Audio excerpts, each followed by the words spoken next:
जो घटना है वो तुम्हारी दृष्टि से बहुत दूर तक की है, कि जो भी कुछ होता है वो अच्छे के लिए होता है, कि जब सब कुछ अच्छे के लिए होता है तो हमारे जीवन में बुरा वक्त क्यों आता है। आपने कभी समय के बारे में नहीं सोचा कि समय अच्छा है, निकल रहा है, कुछ कर लें।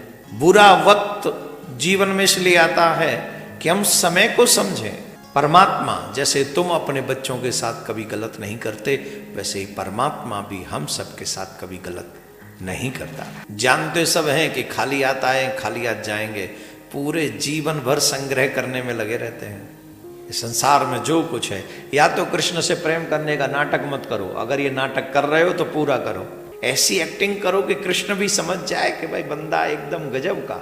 झुटमुट खेले सचमुच हुई, धीरे धीरे वो झूठ जो खेल शुरू किया था वो धीरे धीरे सच्चा हो जाता है। बोलो राधे राधे। कई लोग इस बात से सहमत नहीं होंगे, लेकिन तुम्हारी दृष्टि जहां तक है तुम वहीं तक सोच पाते हो। जो घटना है वो तुम्हारी दृष्टि से बहुत दूर तक की है, इसमें कोई संशय नहीं कि जो भी कुछ होता है वो अच्छे के लिए होता है। प्रश्न ये है कि जब सब कुछ अच्छे के लिए होता है तो हमारे जीवन में बुरा वक्त क्यों आता है, बुरा समय क्यों आता है। ईमानदारी से सोचो, जब तुम्हारे जीवन में अच्छा समय था तब तुमने कभी समय के बारे में सोचा भी था।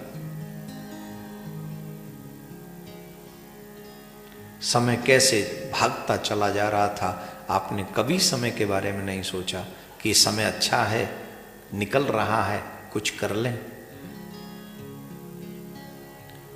अच्छे समय के समय कभी भी समय की कीमत, वैल्यू हमने नहीं समझी। अच्छे समय की कीमत हमेशा बुरे समय में समझ में आती है, इसलिए बुरा वक्त आता है जिससे हम अच्छे समय की कीमत, वैल्यू समझ सकें।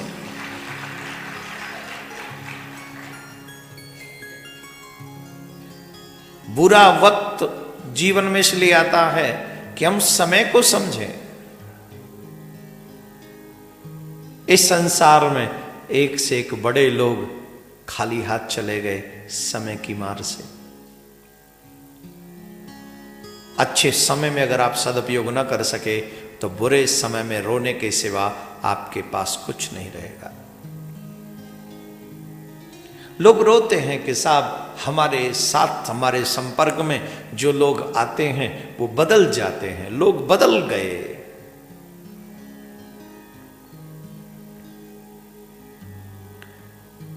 हम उन्हें क्या समझते थे और वो क्या निकल गए, इसीलिए तो बदल गए। इसीलिए तो बदल गए क्योंकि तुम्हें पता चल गया कि वो ये थे, पर तुम समझते क्या थे। अगर वो बदले ही नहीं तो तुम्हें पता कैसे चले ये मनुष्य कैसा है। इसलिए संसार में जो होता है अच्छे के लिए होता है। कई लोग उसको समझते हैं, कई लोग उसे नहीं समझते हैं। परमात्मा जैसे तुम अपने बच्चों के साथ कभी गलत नहीं करते, वैसे ही परमात्मा भी हम सब के साथ कभी गलत नहीं करता।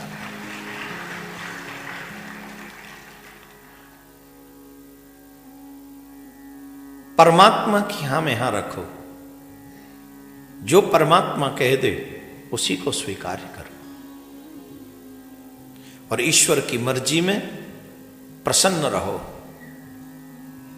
गीता का उपदेश जो होता है अच्छे के लिए होता है। तुम क्या लेकर आए थे जो खो दिया? तुम किसका शोक मनाते हो? तुम लेके क्या जाओगे? ये कितनी सुंदर बात है।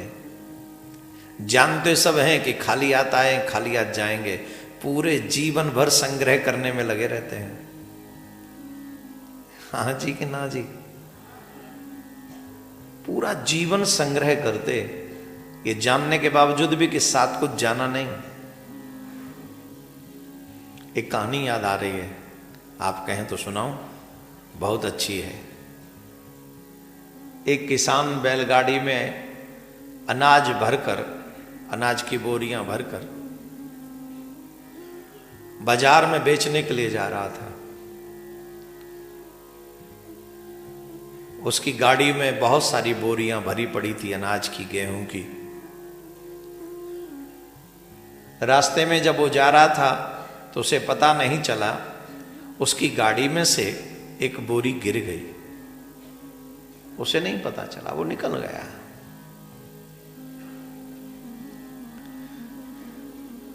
एक चींटी ने देखा कि बोरी गिरी पड़ी है अनाज की। वो चींटी आई और एक दाना उठाया और उसे खींचती हुई अपनी तरफ ले गई और वो खाने लगी।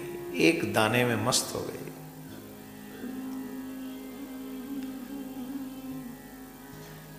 पक्षी आए, जितनी चोंच में भरा गया भरा और उड़ गए।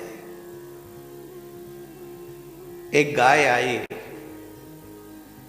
गाय ने पेट भर के 2-4 किलो खाया होगा, खा के पेट भर गया, चली गई।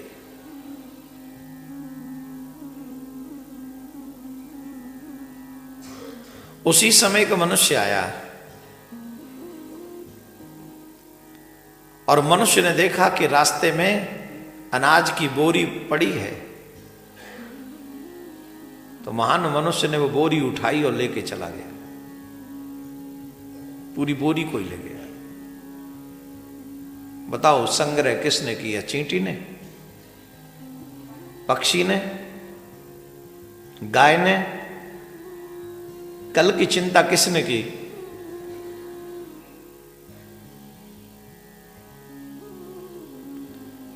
तो जो चींटियों को दे देता है बिना हल जोते, जो पक्षियों को दे देता है बिना फसल काटे, जो गायों को भी दे देता है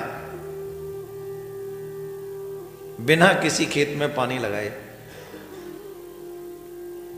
क्या वो मानवों को नहीं देगा? नहीं देगा। लेकिन मनुष्य चिंता करता है कल क्या होगा, और कोई संसार में चिंता नहीं। शेर भी शिकार करता है, खाता है, बाकी का छोड़ के निकल लेता है। कल फिर कुछ नया देखेंगे। दुखी वही होते हैं जो संग्रह करते हैं। एक उदाहरण के तौर पे आप समझिए, आपको एक स्टेशन से दूसरे स्टेशन तक जाना है, और जिस स्टेशन से आपको चढ़ना है उसका स्टॉपेज बहुत कम है, 1 मिनट का।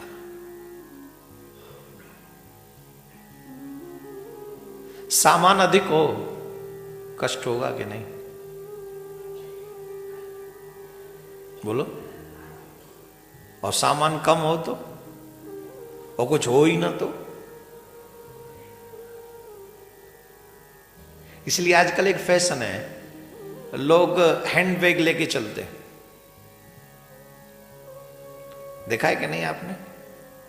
लोग हैंड बैग लेके चलते हैं, उसी में 2 जोड़ी कपड़ा और जयराम जी के। प्लेन में भी चलते हैं तो वो लगेज वगैरह कौन प्रतीक्षा करेगा, बाद में बांटो, चलो चलते हैं। जितना सामान आप रखोगे उतनी तकलीफ आपको होगी।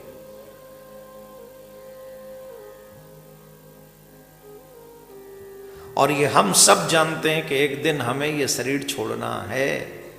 एक दिन जब मृत्यु की ट्रेन आएगी, जिसका स्टॉपेज बहुत कम है, ले जाएगी।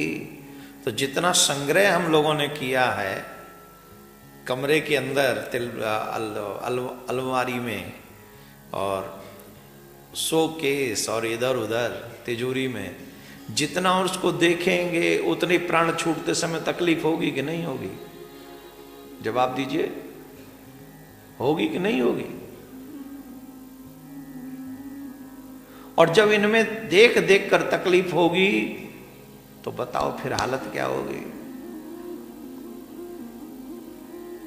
अब आप कह रहे हो कि बाबा जी हो जाए, बिल्कुल नहीं होना है। जब तक हो जिंदे तब तक अपना मत मानो इस सब को। जब तक जीवित हो तब से ये प्रैक्टिस करो कि मेरा कुछ नहीं है, कृष्ण का है, गोविंद का। जैसे पिताजी कहीं जाते तो कहते बेटा ये गाड़ी की चाबी रख ले, कहीं जाना आओ तो चले जाना, लेकिन ध्यान रखना, संभाल के रखना, तेरी नहीं तेरे बाप की है। कोई दयालु कहे कि भाई हमारा घर खाली पड़ा है तुम रह लो, घर उसका ही है, हमारा नहीं है। वैसे ही ये संसार मेरे ईश्वर का है, हमारा नहीं है। इस संसार में जो कुछ है, या तो कृष्ण से प्रेम करने का नाटक मत करो, अगर ये नाटक कर रहे हो तो पूरा करो। नाटक में भी एक्टर अच्छा होना चाहिए ना, जो वही फीलिंग क्रिएट कर दे कि नहीं जो रोल है वो सही है, एकदम निभाया है इसने, वही एक्टर ना अच्छा है। तो जब नाटक ही कर रहे हो कृष्ण प्रेम का तो फिर ढंग से करो, ऐसी एक्टिंग करो कि कृष्ण भी समझ जाए कि भाई बंदा एकदम गजब का नाटक में खो गया। हमारे ब्रज में कहते हैं झुटमुट खेले सचमुच होई, और सचमुच खेले विरला कोई। ठाकुर जी से प्रेम शुरू में तो झूठे मूठ कोई होता है, आरती कर दी, पूजा कर दिया, ये कर दिया, वो कर दिया, क्या है दुनिया को दिखाते हैं हम क्या कर रहे हैं, हम ठाकुर जी से प्रेम करते, पूजा कर रहे हैं, भजन कर रहे हैं, ये कर रहे हैं, वो कर रहे हैं, किस लिए? दुनिया कहे हमें भगत जी समझे, दुनिया को दिखाने के लिए पूजा प्रारंभ करी। पर वो पूजा करते करते करते करते इतना प्रेम हो गया कि अब उसके बिना रहा नहीं जाता।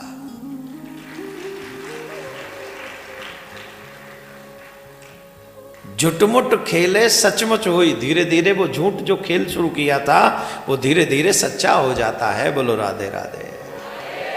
ऐसे नहीं, जोर से बोलना पड़ेगा और जोर से बोलना पड़ेगा। जय बात।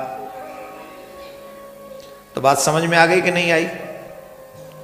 दो चीजें समझ में आ गई। क्या समझ में आया बताओ? पहला, जो होता है अच्छे के लिए होता है। दूसरा, जितना सामान कम होगा उतना ही आनंद ज्यादा होगा।